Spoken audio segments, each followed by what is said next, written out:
cat because she came, like, as soon as I stopped the live, she like ran in here like, I want to go to bed. I want to go to bed. So she's going to be our special guest for the study group. So, all right, guys. So Many Lives, Many Masters. That's where we're at. So that's where we left off last time.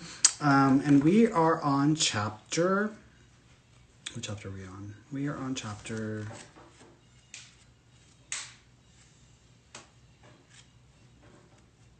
Get this. Trying to find my bookmark. There it goes. We are on chapter 13. So, yeah. So for those of you who are following along, I'm on chapter 13, which is page 179.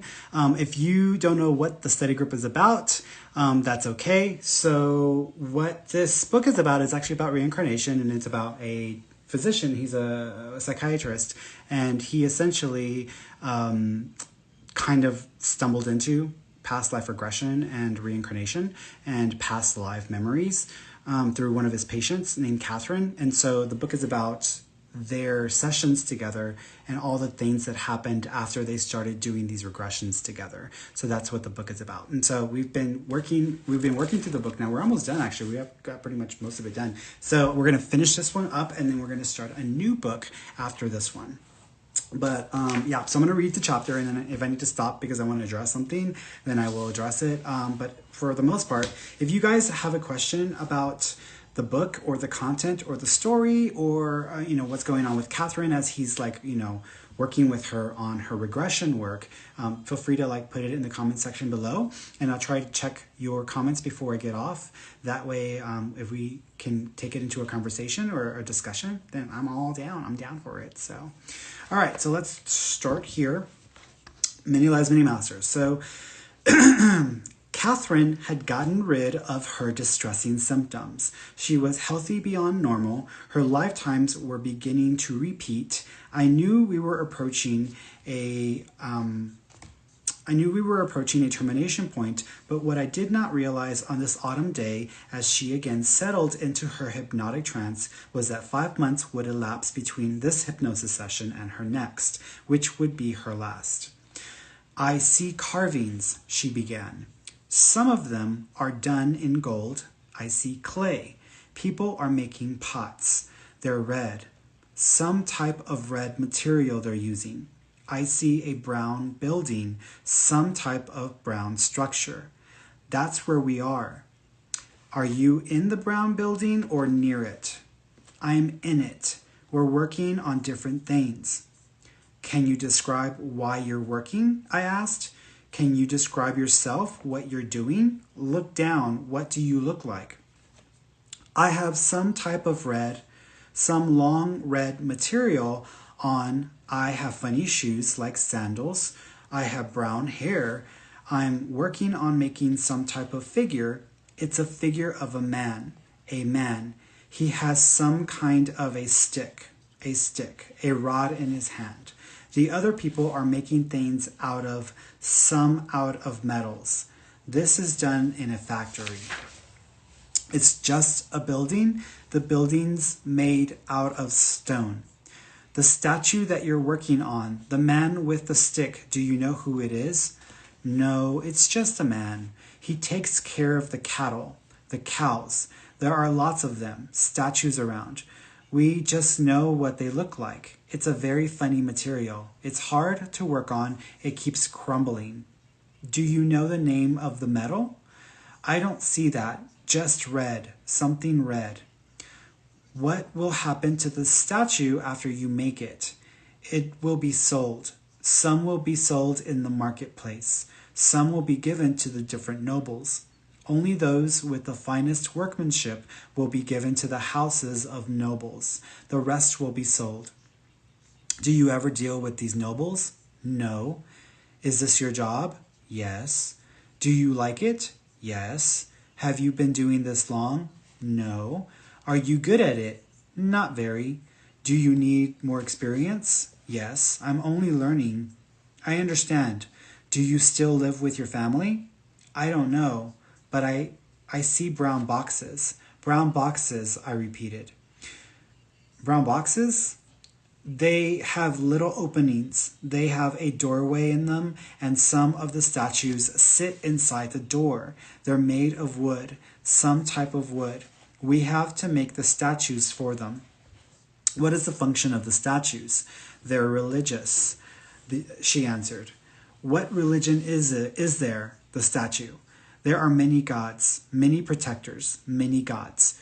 People are very frightened. There are many things made here. We make games, too, game boards with holes in them. Animals' heads go in the holes. Do you see anything else? It's very hot and dusty, sandy. Is there water around? Yes, it comes down from the mountains. This lifetime was beginning to sound familiar, too. Are the people afraid? I explored. Are they superstitious people? Yes, she answered. There's much fear. Everyone is afraid. I'm afraid too. We must protect ourselves. There is sickness. We must protect ourselves. What kind of sickness? Something is killing everyone. Lots of people dying. From the water? I inquired. Yes, it's very dry, very hot, because the gods are angry and they are punishing us. She was revisiting the lifetime with the Tanis cure. I recognized the religion of fear, the religion of Osiris and Hathor. Why are the gods angry? I asked, already knowing the answer. Because we have disobeyed the laws. They are angry. What laws have you disobeyed? Those that have been set down by the nobles. How can you appease the gods? You must wear certain things. Some people wear things around their necks. They will help you with the evil. Is there a particular god that the people fear most? They're afraid of all of them. Do you know the names of any gods? I don't know the names, I only see them. There's one that has a human body but has the head of an animal. There's another one that looks like a sun. There's one that looks like a bird. He's black.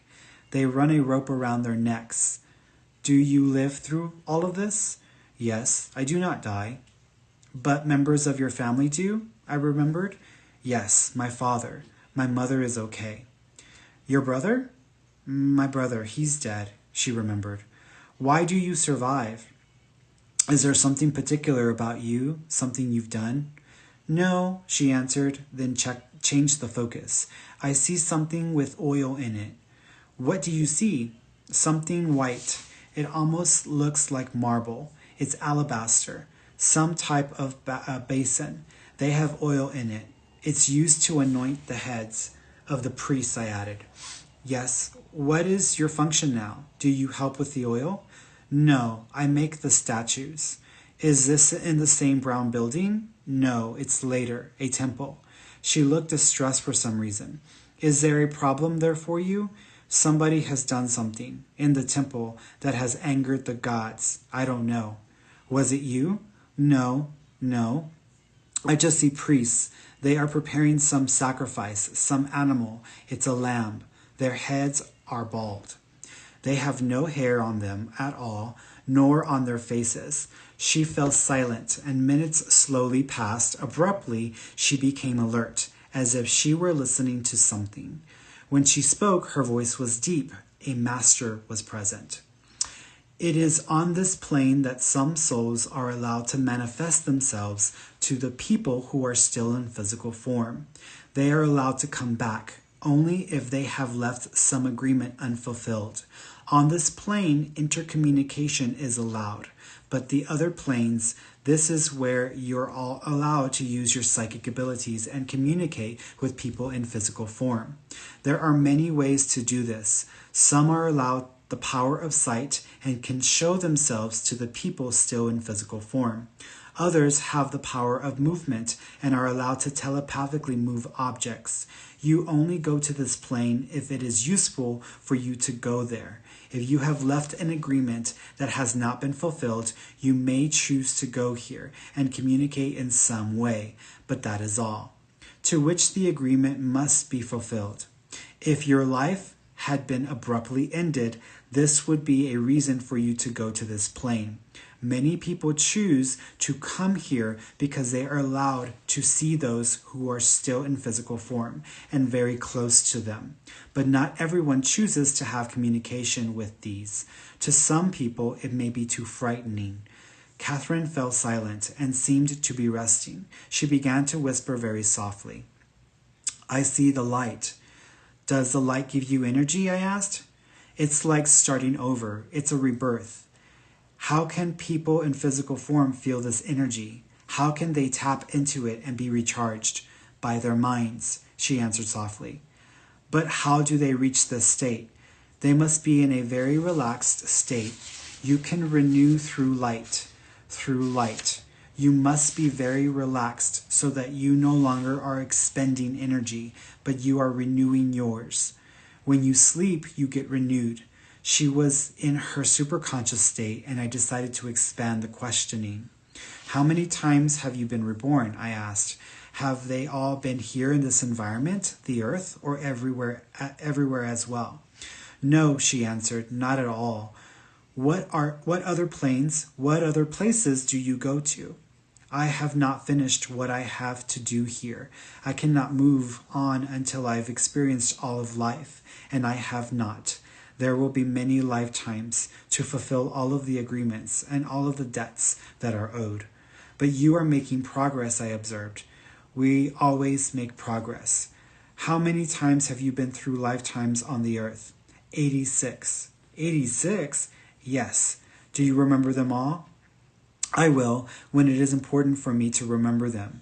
We had experienced either fragments or major portions of 10 or 12 lives, and lately these have been repeating. Apparently, she had no need to remember the remaining 75 or so lifetimes. She had indeed made remarkable progress, at least in my terms. What progress she made from this point might not depend on the recollection of lifetimes. Her future progress might not even depend on me or my help. She began to whisper softly again. Some people touch the astral plane by using drugs, but they do not understand what they have experienced. But they have been allowed to cross over. I had not asked her about drugs. She was teaching, sharing knowledge whether I asked specifically or not. Can't you use your psychic powers to help you progress here? I asked. You seem to be developing these more and more. Yes, she agreed. It is important, but not so important here as it will be in the other planes. That is part of the evolution and growth. Important to me and to you. Important to all of us, she replied. How do we develop these faculties? You develop through relationships. There are some with higher powers who have come back with more knowledge. They will seek out those who need the development and help them. She lapsed into a long silence. Leaving her superconscious state, she entered another lifetime. I see the ocean. I see a house near the ocean. It's white. The ships come and go from the port. I can smell the seawater. Are you there? Yes. What is the house like?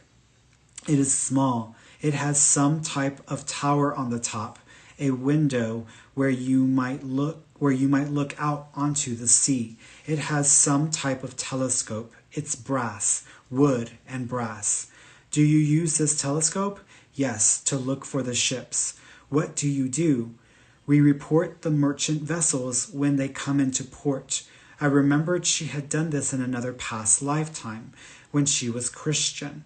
The sailor whose hand was wounded during a naval battle.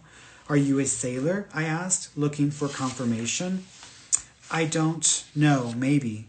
Can you see what you're wearing? Yes, some type of white shirt and brown short pants and shoes with big buckles. I am a sailor later in my life, but not now. She could see into her future, but the act of doing so caused her to jump ahead to that future. I'm hurt, she winced, writhing in agony. My hand is hurt. She was indeed Christian, and she was again reliving the sea battle. Was there an explosion? Yes, I smell gunpowder. You will be all right, I reassured her, already knowing the outcome. Many people are dying. She was still agitated. The sails are torn. Part of the port side has been blown away. She was scanning the ship for damage. We must repair the sails. They must be repaired. Do you recover? I asked. Yes, it's very difficult to stitch the fabric on the sails. Are you able to work with your hand? No, but I'm watching others. Sails. They're made of canvas, some type of canvas, very hard to stitch. Many people are dead. They have much pain, she winced. What is it? This pain in my hand. Your hand heals? Go ahead in time. Do you sail again? Yes. She paused. We are in South Wales. We must defend the coastline. Who is attacking you? I believe they are Spanish. They have a large fleet. What happens next? I just see the ship. I see the port. There are shops. In some of the shops they make candles. There are shops where they buy books. Yes, do you ever go into bookshops? Yes. I like them very much. The books are wonderful. I see many books. The red one is with history. They are written about towns, the land. There are maps. I like this book. There's a shop where they have hats. Is there a place where you drink? I remembered Christian's description of the ale. Yes, there are many, she responded. They serve ale, very dark ale, with some type of meat, some mutton and bread, very large bread. The ale is very bitter. I can taste it. They have wine, too, and long wooden tables. I decided to call her by name to see her responses. Christian, I called emphatically. She answered loudly without hesitation. Yes, what do you want? Where is your family, Christian? They are in an adjacent town. We sail from this port. Who is your family? I have a sister Mary. Where is your girlfriend? I don't have one, just the woman in the town. Nobody special? No, just the women. I return to sailing. I fight in many battles, but I am safe. You grow old? Yes. Do you ever marry? I believe so. I see a ring. Do you have children? Yes, my son will also sail. There's a ring with a hand. It's a hand holding something. I can't see what the ring is. I can't see what. The ring is a hand. It's a hand clasping something. Catherine began to gag. What's wrong? The people on the ship are sick. It's from the food. We've eaten some food that is bad. It's salt pork.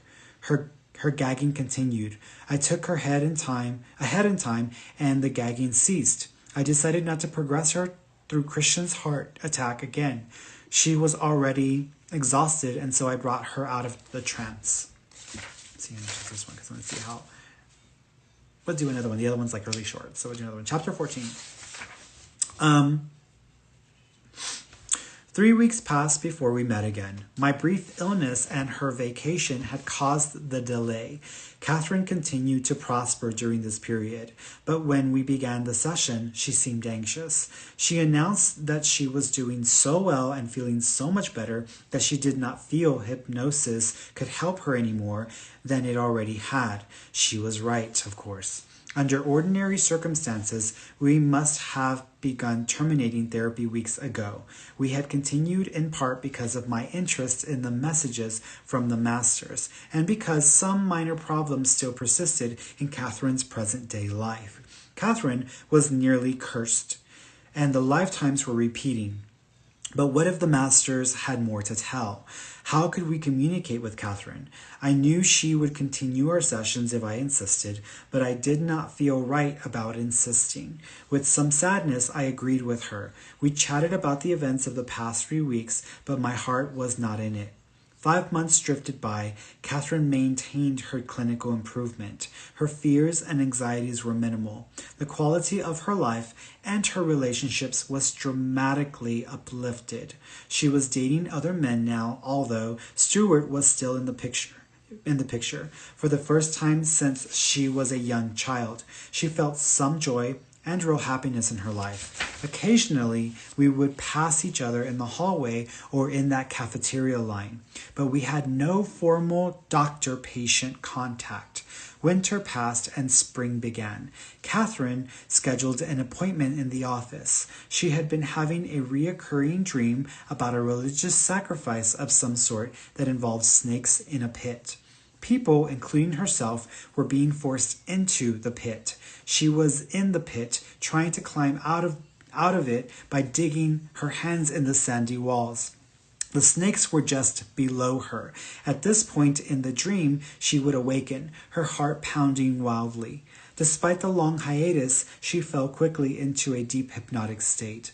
Not surprisingly, she was instantly back in an ancient lifetime. "It is very hot where I am," she began. "I see two black men standing near stone walls that are cold and damp. They have headpieces on. There is a rope around her right ankles. The rope is braided with beads and tassels coming off of it. They are making a storage house out of stone and clay, putting wheat in it, some type of crushed grain. The grain is brought in a cart with iron wheels. Woven mats are on the cart or part of it. I see water, very blue. Someone in charge is giving the orders to the others. There are 3 steps down into the granary. There is a statue of a god on the outside. He has the head of an animal, a bird, and the body of a man. He is a god of seasons. The walls are sealed with some sort of tar to prevent air from coming in to keep the grain fresh. My face is itching. I see blue beads in my hair. There are bugs or flies around, making my face and hands itch. I put something sticky on my face to keep them away. It smells terrible, the sap from some tree. I have braids in my hair and beads in the braids with gold strings. My hair is dark black. I am part of the royal household. I am there because of some feast. I have come to watch an anointing of priests, a festivity to the gods for the coming harvest. There are only animal sacrifices, no humans. Blood from the sacrificed animals runs from a white stand into a basin. It runs into the mouth of a serpent. The men wear some small gold hats. Everyone is dark-skinned. We have slaves from other lands from across the sea. She fell silent, and we were waiting. As if the months had never passed, she seemed to become vigilant, listening to something. All is so fast and complicated. What they are telling me about change and growth and different planes. There is a plane of awareness and a plane of transition. We come from one life, and if the lessons are completed, we move on to another dimension, another life. We must understand fully. If we do not, we are not allowed to pass on. We must repeat because we do not learn. We must experience from all sides.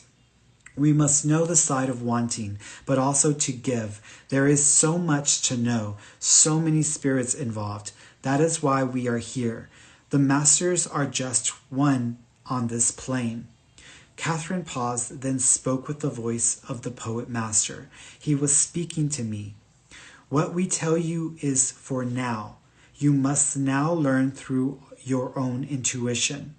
After a few minutes, Catherine spoke in her soft whisper. There is a black fence within our tombstones. Yours is there. Mine? I asked, surprised at the vision. Yes. Can you read the inscription? The name is Noble, 1668 to 1724. There is a flower on it. It is in France or Russia. You were in a red uniform thrown from a horse. There is a gold ring with a lion's head, used as an insignia. There was no more. I interpreted the poet master's statement to mean there would be no more revelations through Catherine's hypnosis, and this was indeed the case.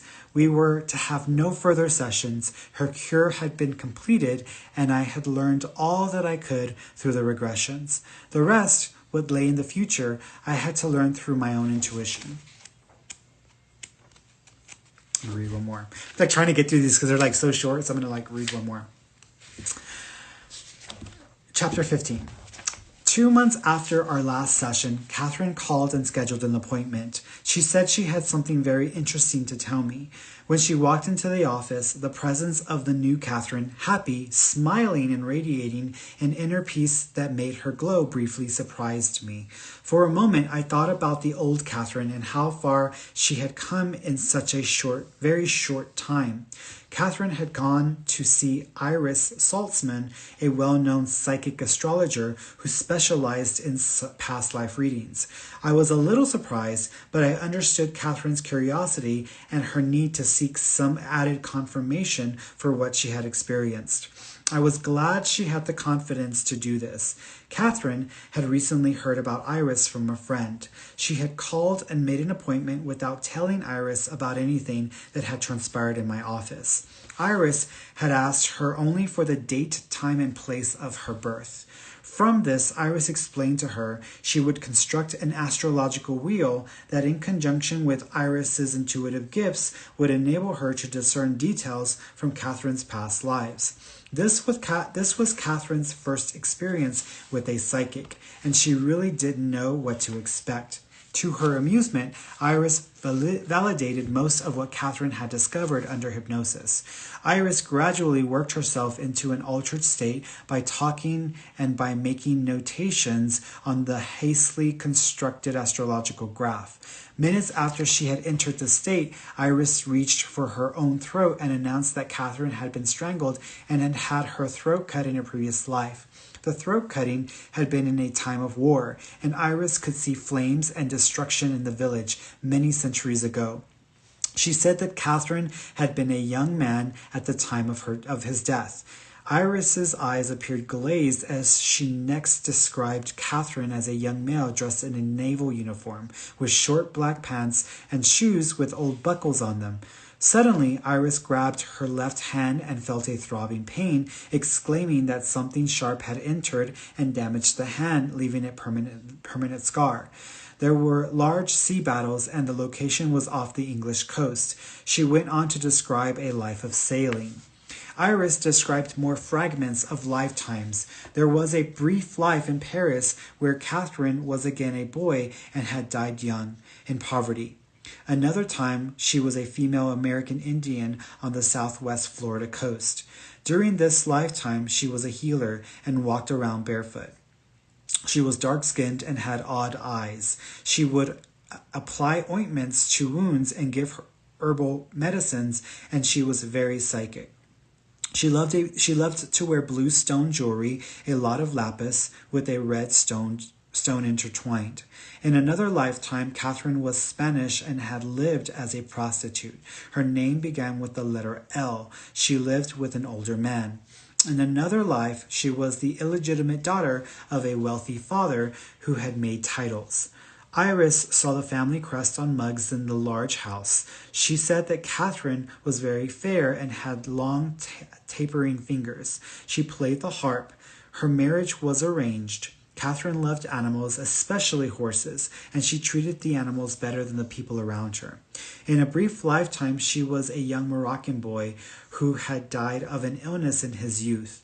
Once she lived in Haiti, speaking the language and involved in magical practices. In an ancient lifetime, she was Egyptian and was involved in the burial rites of that culture. She was a female with braided hair. She had several lifetimes in France and Italy. In one, she lived in Florence and was involved with religion. She later moved to Switzerland, where she was involved with a monastery. She was a female and had 2 sons. She was fond of gold and gold sculpture, and she wore a gold cross. In France, she had been imprisoned in a cold and dark place.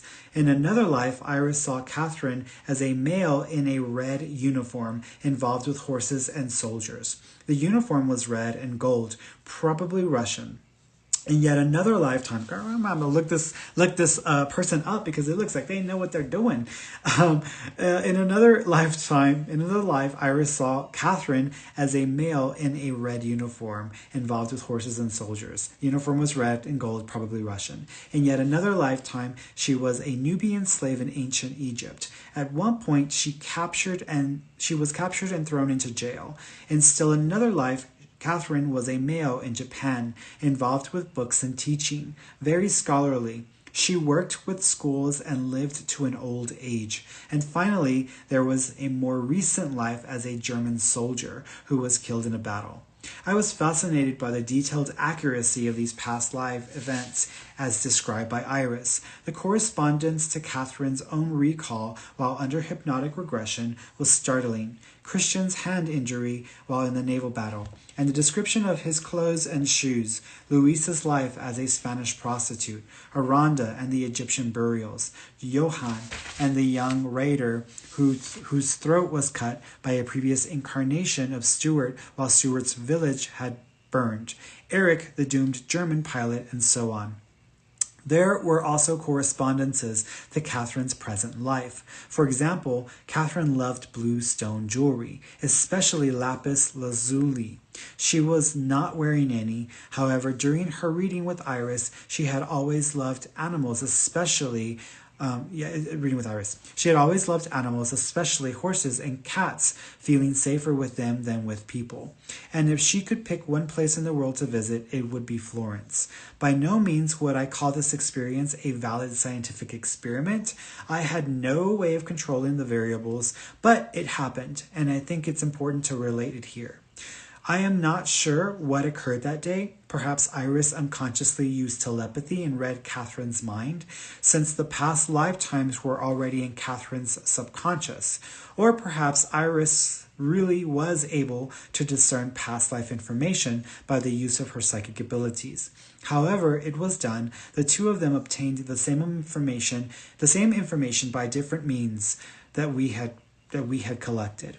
What Catherine had arrived at through hypnotic regression, Iris had reached through psychic channels. Very few people would be able to do what Iris did. Many people who call themselves psychics are merely capitalizing on people's fears as their curiosity about their unknown. Today, psychics, hacks, and fakes seem to be coming out of the woodwork. The popularity of books such as Shirley MacLaine's Out on a Limb has brought forth a torrent of new trance mediums. Many rove around advertising their presence locally, and they sit in a trance telling an enraptured and awestruck audience such platitudes as if you are not in harmony with nature, nature will not be in harmony with you. These pronouncements are usually intoned in a voice quite different from the medium's own, often tinged with a foreign accent of some sort. The messages are vague and applicable to a wide variety of people. Often the messages deal principally with the spiritual dimensions, which are different to evaluate.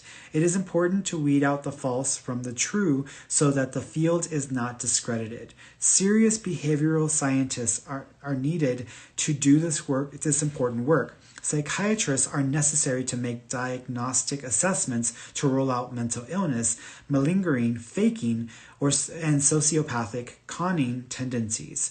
Statisticians, psychologists, and psychiatrists are also vital for these evaluations and for further testing. The important strides that are going to be made in this field will be made using scientific methodology. In science, a hypnosis, which is a preliminary assumption made about a series of observations, is initially created to explain a phenomenon. From there, the hypnosis must be tested under controlled conditions. The results of these tests must be proved and replicated before a theory can be formed. Once the scientists have what they think is a sound theory, it must be tested again and again by other researchers, and the results should be the same. The detailed scientifically acceptable studies of Dr. Joseph B. Ryan at Duke University, of Dr. Evan Stevenson at the University of Virginia, Department of Psychiatry, of Dr. Gertrude Schmeidler at the College of the City of New York, and of many other serious researchers prove that this can be done. I totally agree with that, because I think that there's so many frauds and so many people who are fake in this industry, and it just irritates the hell out of me, because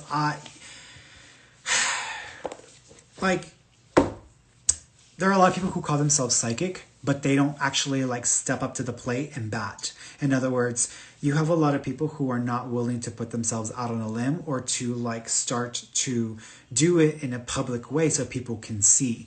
And with an authentic psychic, I don't want to say this because it's kind of, I have no problem criticizing or ridiculing the people in the psychic industry, and I call it the spiritual community because it's a spiritual community.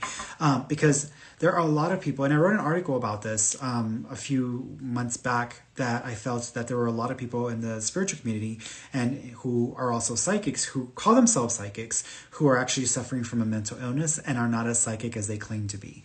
And this is something that I've encountered over and over and over again with a lot of the spiritual community. Just because someone calls themselves a spiritual person or a psychic and they say something doesn't mean that they're right, or doesn't mean that they're infallible, or doesn't mean that they know everything.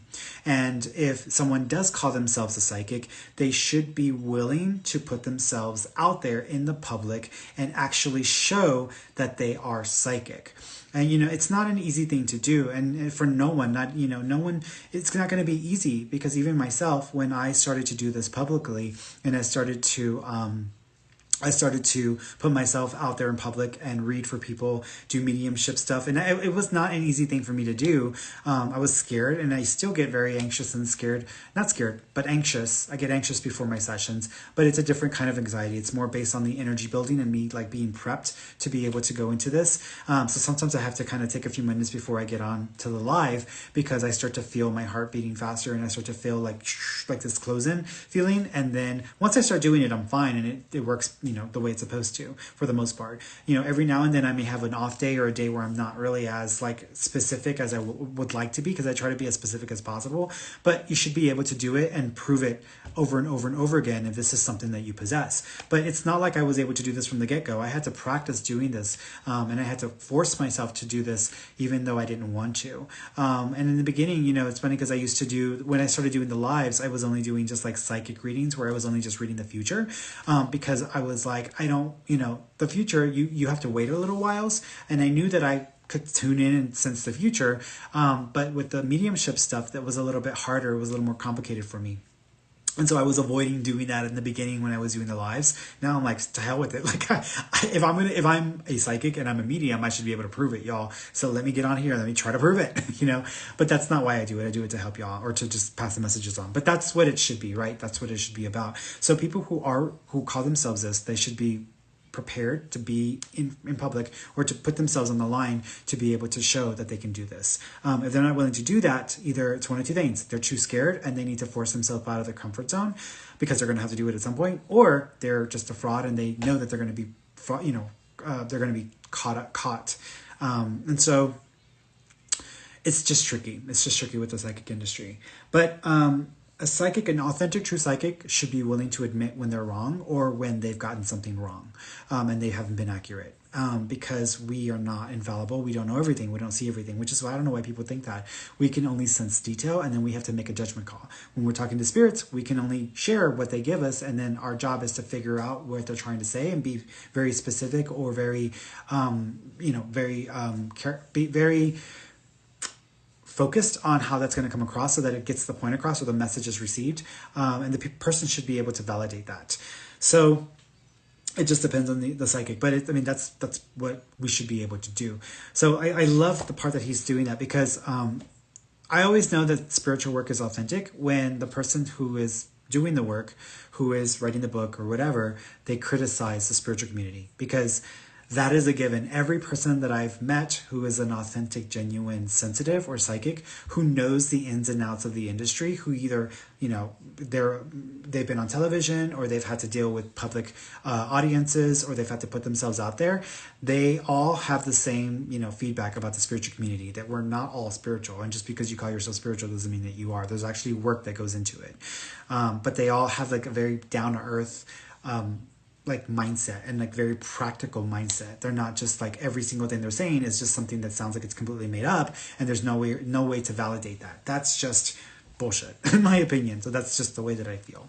But that's how you can tell sometimes if someone's like authentic and genuine or not, because a true authentic psychic is willing to accept when they're wrong, or they didn't get something accurately, because I don't always get everything accurately, and I totally am fine with that. So let me see what questions y'all are having. And by the way, guys, I'm not doing readings. So Julia Phil Scalicion, stop talking and help us. I am helping you. This is like my study group. So if you're not here for the study group, then you're not going to get any help from me, because the reading, if you look at the schedule, it says right there that the readings were last hour, not this hour. So if you're looking for a reading, you're like almost an hour late, sweetheart. So you're going to need to come back when it's the right time. And so, yeah. And by the way, you might need to work on your rudeness, because you're coming off a little bit rude. And now that I see your name and I see that, I'm going to remember that the next time I see it. So you might want to be careful with the way that you speak to people, because you shouldn't talk to people like that. Okay. All right, guys. So let me see what else, everybody is asking me here. And that, Julie is on Facebook, by the way. All right, so let's go back over here. So we're talking about the study group stuff, guys. So we're not doing readings. So if you have a question about a reading, or you're asking about a loved one in spirit, then you are late and you need to come back next Wednesday. Let's see.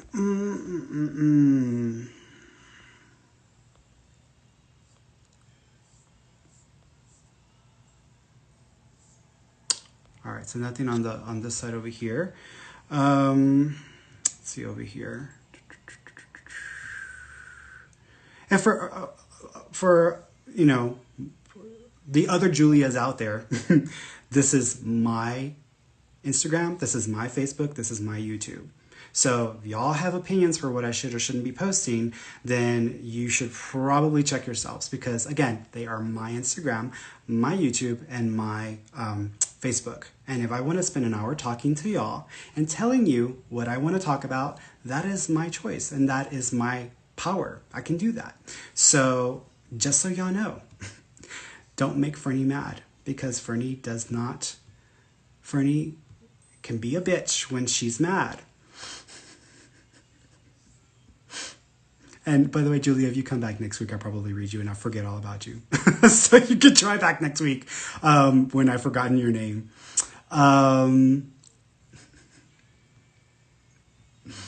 Melanie's like lots of details on Facebook. Yeah, I know. I love the details in the regression. And that's actually one of the things that I really appreciate about the regressions, is when because I did past life regression as well, there was so much information and so much detail that came through that I had not expected or was prepared to receive. And so every time I've done a regression, it's like, whoa, like there's a whole lot of stuff that comes up that you weren't expecting or prepared to. And by the way, guys, if you're in the YouTube or Facebook, you might get hit by a troll who's going to ask you to private message them.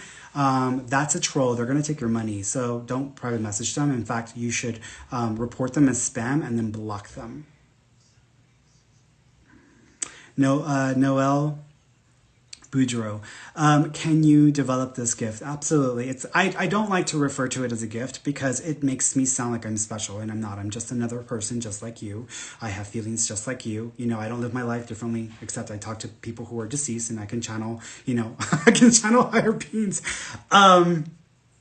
So everybody has a psychic ability. Everybody has a psychic ability. It's actually one of my pet peeves when people ask, like, what's my special gift? And I'm like, everybody has the same abilities that I have. Some people are more prone to certain parts of the psychic abilities than others. Some people are more visual, some people are more auditory, some people have more of an empathy or they're empaths. I actually started off as an empath. I wasn't so visual. But as I started to practice and develop my ability, all of the other ones kicked in and came online. So now when I do all of my one-on-one coaching with my students, they always think that they're going to come in and they're going to focus on like the one that they think that they're the strongest in. I'm like, no, we're going to work on all of your ability. We're going to work on this strategy and it's going to develop all of them. So you don't have to worry about just picking one. You can have all of them. You don't have to just pick one. Okay.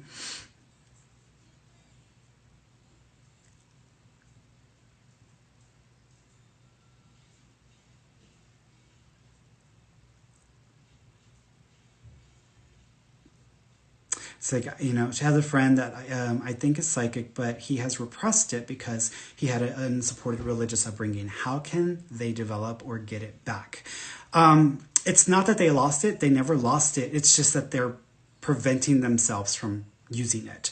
When I was in my teenage years, I started doing readings for people, and I became pretty popular in my area pretty quickly as a teenager, because all it took was me reading one person, and all of a sudden, like within weeks, I had people calling me just randomly because I was doing a lot of free readings for people. I'd come home from work and my mom was like, who are all these people calling you? And I was like, oh, I guess they're all calling for readings. So I would just answer the phone and then someone would, hello. And I was like, yeah, this is Fernando. And they're like, yeah, I heard that you are giving readings away. I'm like, yeah. And so I would do a reading for people. And I did a lot of them back then, but I was still young and I didn't have a backbone and I didn't have,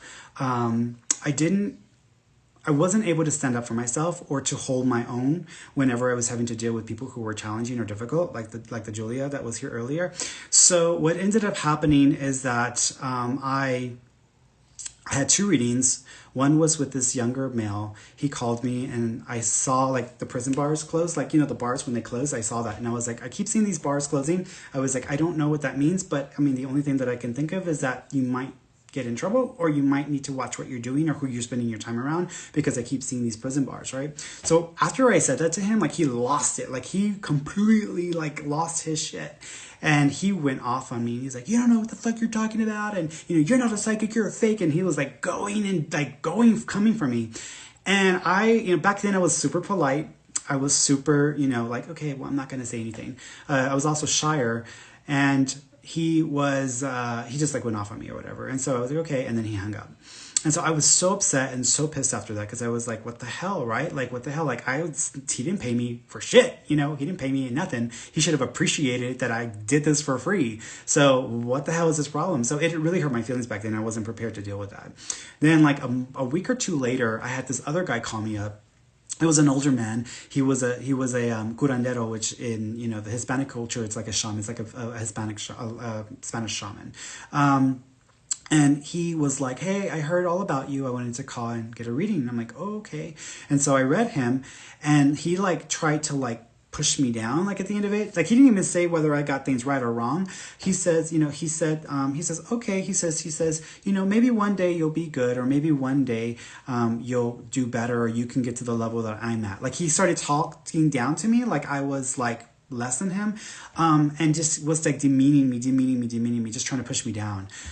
In hindsight, and today I can think back and say, well, he probably was telling me that because I was encroaching on his turf. If he had customers or clients coming to him telling them about me, of course he was going to try to make me feel stupid and push me down. I was just a teenager. I didn't have, all of this wisdom that I have now. So, and preparedness. So I took it really hard and really badly, and I let it get to me, and it just shut me down. And after that one, I was like done. I was like, you know what, God, I don't know why I'm trying to help people, because if I'm putting myself out there and I'm doing this for free, why are people treating me this way? Why are they treating me like shit? Why are they treating me this way? I don't want to feel this way. I don't want to be made to feel this way. I don't deserve this. It's not like I'm charging anybody anything. So I was so upset and so angry, and I told God, I was like, you know what, I'm done. I'm not going to do this. I'm done. And when I said that, like my ability shut down and just would not come back on. And I stopped answering the phone. I just like avoided and ignored like doing readings for people. And I was done. I was so over it.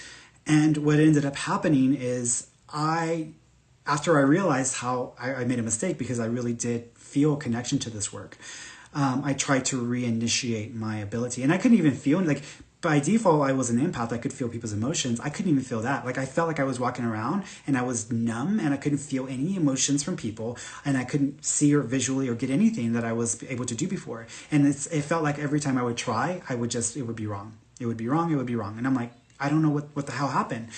So it took me 15 years to get my ability back up to the level that I had back then, and then now I've surpassed that level. But it took me 15 years to get back to that. And the reason why it took 15 years is because I was not willing, because I thought I was blocked, right? Just like what you were saying. I thought something was blocking me or something was keeping me from being able to be psychic or to be a medium. And what I realized is that there was no block. My fear of being wrong or of having someone yell at me or go off on me kept me from using my ability authentically.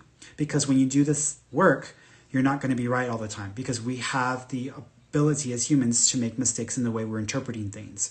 And I'm not going to be right all the time. I don't even try to lie to people and say, hey guys, I'm like 100% accurate and like I have the highest accuracy rate. Like, how do you measure that? There's like no test to measure accuracy. So if you ever go to like a psychic site and it says, 90% accurate, or they basically made that bullshit up and they're lying to your asses. So don't fall for that. But I had to allow myself to be wrong. I had to allow myself to just be human and accept that I wasn't going to always be right, and accept that I wasn't always going to get things exactly the way that I was able to tune into them. When I gave myself permission to be wrong, and I allowed myself to just feel and just like do my very best, even if it was wrong right off the bat, my ability started to kick back on a little bit at a time, a little bit at a time, a little bit at a time. I didn't realize that this is what was helping me, but I was just starting to see it come back on again. But it still wasn't there, and I didn't know if I was going to be able to do it full time. So I took a Reiki course and I learned how to do Reiki. And through the process of my internship, my first year internship of Reiki, because I interned with my teacher for a year and like under her instruction learned how to do it and everything, I realized in the very first official Reiki sessions, I realized that I started having psychic ability come back. My ability was coming back on, and every time I touch people, I would start like getting stuff funneling in. It was slow at first, like a trickle, but then it started to like increase. But I was also struggling with Reiki a little bit in the first few months because I was trying to be Jesus. I wanted to like heal everybody and like force, a healing. That didn't happen. And so I was like, what the hell? And so my teacher was like, you're trying to control the process. You're trying to force the healing. You're not here to tell the universe or to tell the energy of healing what to do. You're here to be used by it. You're here to serve as its representative in this physical form. So you need to give yourself over to the process and stop telling God or the universe how someone should be healed, because that's nothing to do with you. And I was like, okay. So I put that into practice and I started really working on that. Lo and behold, my ability like switched into like gear, and it started to really flow after that, and it has never turned off ever since. So it sounds to me like your friend is blocking themselves. Is blocking themselves with the fear and the anxiety of what they don't know, what they don't understand. And a lot of people are afraid of this because they don't know anything. This is why I created the free class on YouTube. It's a 2.5-hour course for anybody who's interested in seriously developing their ability. It's not a beginner course, honestly, but I call it a beginner course because for me it's a beginner course, but it's not. But you go to get these books, you watch these videos, and everybody talks about the same basic methods and ways of developing your psychic ability. I go way past that in the course online. Again, it's free, y'all. It's literally free. There's like no cost for it. It's on my YouTube. You can get there through my website. Just go down to classes and it's right there. So I talk about the stuff you're going to deal with and encounter and experience as you begin the process of opening up psychically, because there's a lot of scary things that can start to happen if you don't know enough about this. So it sounds like your friend is operating from fear because of their religious background, and that is blocking them. But there is actually no block. Their fear and choice to not trust this, to believe that it's evil or that it's bad, is the block. Until they allow themselves to let that go, they're going to continue to be, they're going to hit those roadblocks. So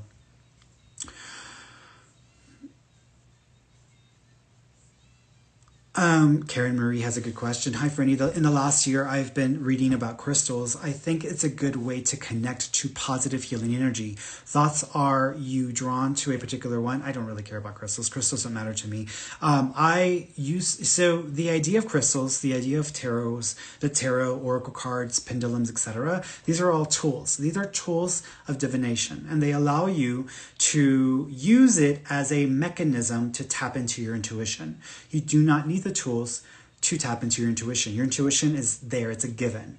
Your intuition, your psychic ability is literally a survival mechanism that we all have, but over time we've lost because we don't have to live out in the wild with the animals, so we don't have to sense things this way.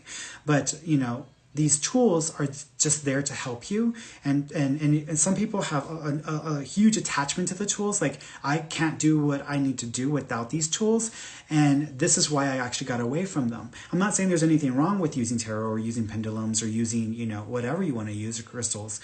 I love crystals. I use them as more of a decorative thing than I use them as a tool, because I used to really believe more in the power of tools. And then when I began channeling, Aja made it very clear, you do not need the tools. The tools are a physical representation on this plane of existence for your being. And the tool does not hold the power. You hold the power. The tool is an extension of your power. It is not separate of your power.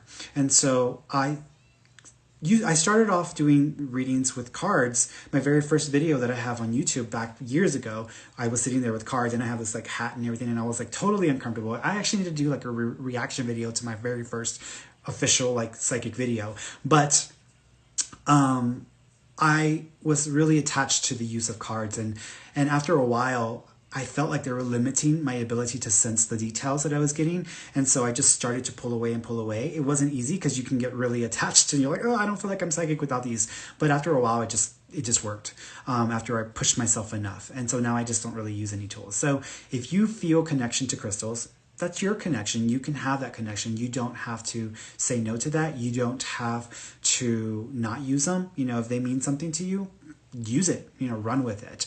But most people, all of us, none of us need them because we're born without crystals in our butts. So we don't need crystals. But if they help you and they work for you, go for it. Okay. All right, guys, I love you all. I am done. I'm going to go ahead and go start dinner because I'm starving. I'm going to make myself a veggie burger. So I love you all. I will be back tomorrow live with Michelle, because we're doing our podcast. We haven't done one in about 2 weeks, so we're doing our podcast live tomorrow again, starting up again. And also look out for the videos. I'm about to release a bunch of alien and UFO, extraterrestrial and UFO videos, and I might have evidence of extraterrestrials. I might have evidence more than one time. So check out the videos. They'll be like dropping within the next week or two. They'll be interesting to watch. Interesting for y'all to watch because I go into the stories and the experiences that I've had. So, all right, guys, I love you all, and I will see you tomorrow on the live.